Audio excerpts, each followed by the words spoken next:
Good afternoon. I am Vanessa Thomas with the 12 o'clock news on the streets, 919 FM, and online Facebook and YouTube. In the headlines, permissible protest expected as government moves to extend the SOE.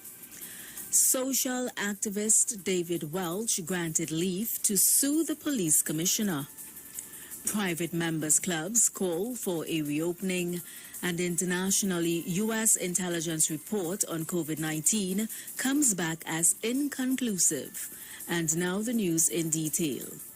The blowing of car horns and headlights flashing to protest the state of emergency extension are expected around the country today as government gets into its debate.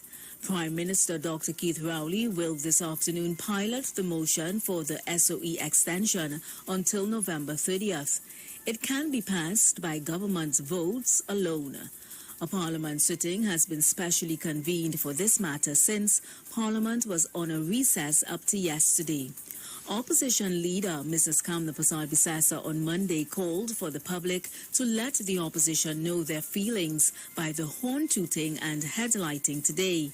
She said although the SOE outlaws pavement protests, people who are against the extension can still show their support against this tyrannical move. According to a Guardian media report, the police said there was nothing to curtail drivers from blowing horns and turning on headlights as long as they weren't assembled or had rally formats.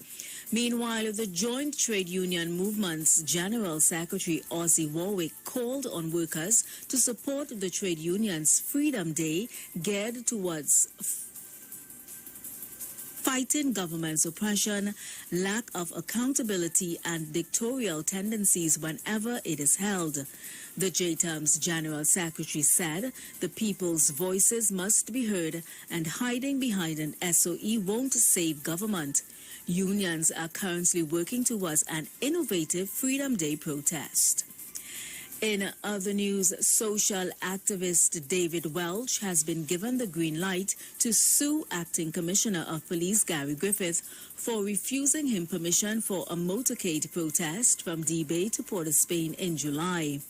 High Court Judge Betsy Ann Lambert Peterson granted Welch leave to pursue his judicial review case over the issue yesterday. In court filings, Welch's lawyers are claiming the decision was unreasonable, irrational and unjustified. They are also contending that Griffith failed in his statutory duty under Section 114(2) of the Summary Offensive Act by not giving written reasons for the decision. Welch's lawyers are claiming that after he signaled his intention to hold the protest against the ongoing state of emergency on his social media pages in early July, Griffith issued a press release warning against such conduct during the COVID-19 pandemic and noted that approval was required. They claimed that after issuing the statement, Griffith issued a permit to activist Wendell Eversley to hold a walk on July 23rd. Welch was arrested and charged and is expected to appear before a magistrate to answer the charges early next month. In more news, President of the Union of Members Clubs and Lottery Workers, Joshua Johnson, has called for the opening of private members clubs across the country. He argued that part of the gaming industry is opened. The lotto booths are back out, the playboy booths are back out, but the employees who work at the private members clubs are still in lockdown. He said they have been home for approximately 118 days without employment and without a salary. According to Johnson, no one in that section got the salary relief grant. Johnson wrote to the Prime Minister, Dr. Keith Rowley, and Health Minister Terence D'Alsing with his plight on Monday. He said a significant portion of the approximately 30,000 workers in the private members' clubs are single mothers, and given the reopening of schools, income is necessary. He believes they are being unfairly treated and is pleading for the reopening of members' clubs.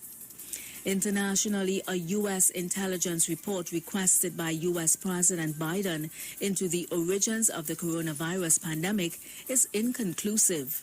U.S. media reports say agencies are reportedly divided on whether the virus first seen in China was the result of a natural spillover from animal to human or was caused by a laboratory accident. A summary of the report is expected to be published in the coming days. The pandemic has claimed more than 4 million lives around the world. And that was the 12 o'clock news on the street, 919 FM, and online Facebook and YouTube. Recapping the headlines: permissible protest expected as government moves to extend the SOE. Social activist David Welch granted leave to sue the police commissioner. Private members' clubs call for a reopening, and internationally, U.S. intelligence report on COVID-19 comes back as inconclusive. Stay tuned to the Street 919 FM. The 5 minutes playlist segment comes up at 12:15. I am Vanessa Thomas. Do enjoy your afternoon.